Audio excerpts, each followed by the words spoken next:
చూస్ country delight, live better. ఇప్పుడే country delight యాప్ని download చేసుకోండి.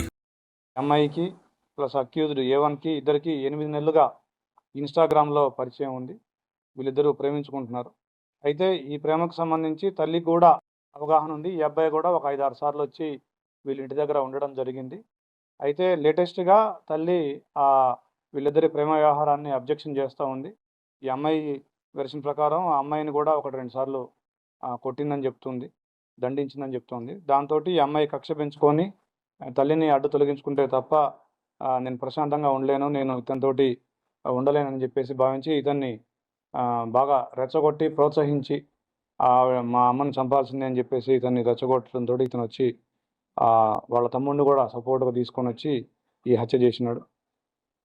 అయితే ఇందులో ఈ అమ్మాయి ఎవరైతే ఉందో 8th to 12th కూడా వీళ్ళు కట్టంగూరు వెళ్ళి ఈ అక్యూజ్డ్ ఇంట్లో ఉండడం జరిగింది.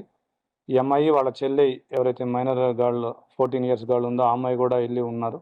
సో అది కూడా వాళ్ళ మదర్ నాలెడ్జ్లో ఉంది. బట్ అక్కడికి వెళ్ళి వచ్చిన తర్వాత వాళ్ళ మదర్ సీరియస్ అయ్యి దండించింది. దాని మీద ఆ అమ్మాయి మళ్ళీ 19th ఈ అబ్బాయితోటి ఒకసారి చుండూరు వెళ్ళిపోయింది. అప్పుడు పోలీస్ కంప్లైంట్ ఇచ్చింది. వాళ్ళ మదర్ వచ్చి మిస్సింగ్ కేసు ఇవ్వడం జరిగింది.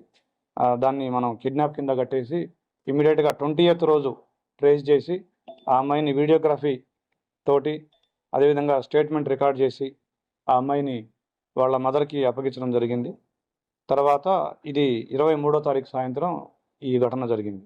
సో ఇమీడియట్గా వీళ్ళని 24 hours ఈ అక్యూజ్డ్ని అప్రహెండ్ చేసినందుకు ACP Balanagar, SHO Jeedimetla, DI Jeedimetla and other police staff అందరినీ కూడా అభినందిస్తూ ఉన్నాడు. ఈ శివ డీజే ఆపరేటర్గా చేస్తుండేవాడు.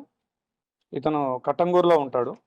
ఇతనికి 19 years, ఇంటర్మీడియట్ సెకండ్ ఇయర్ చదువుతున్నా అని చెప్తున్నాడు. ఎక్కువగా డీజే ఆపరేటర్ చేసి ఇతనికి ఆదాయం సంపాదిస్తూ ఉండేవాడు. ఈ డిసీజ్డ్ ఎవరైతే ఉందో ఈవిడ తెలంగాణ సాంస్కృతిక కళాకారుల బృందంలో సభ్యురాలు. గత 20 సంవత్సరాలుగా హైదరాబాద్లో ఉంటుంది. వీళ్ళ నేటివ్ వచ్చేసి ఇనుగుర్తి గ్రామం, కేసముద్రం మండలం, మహబాద్ జిల్లా. ఈ అమ్మాయి ఒక 3 సంవత్సరాల క్రితం 7th క్లాస్లో ఉన్నప్పుడు పోలీస్ స్టేషన్కి వచ్చి తల్లి మీదనే కంప్లైంట్ చేసి నేను ఉండను ఈ వీడితోటి అని చెప్పేసి హోమ్లో ఉన్న మాట కూడా వాస్తవం. అది కూడా జరిగింది. ఈ అమ్మాయి మా ఇంట్రాగేషన్లో కూడా దాదాపుగా మీరు చెప్పిన పాయింట్లన్నింటినీ కూడా ఏకీభవిస్తూ ఈ అమ్మాయి చెప్పిన పాయింట్లు నన్ను ఎక్కువగా కొడుతూ ఉండేది అనేది, నన్ను ప్రేమగా చూసుకోలేదని నాకు అనిపించిందని కూడా అమ్మాయి చెప్పడం జరిగింది.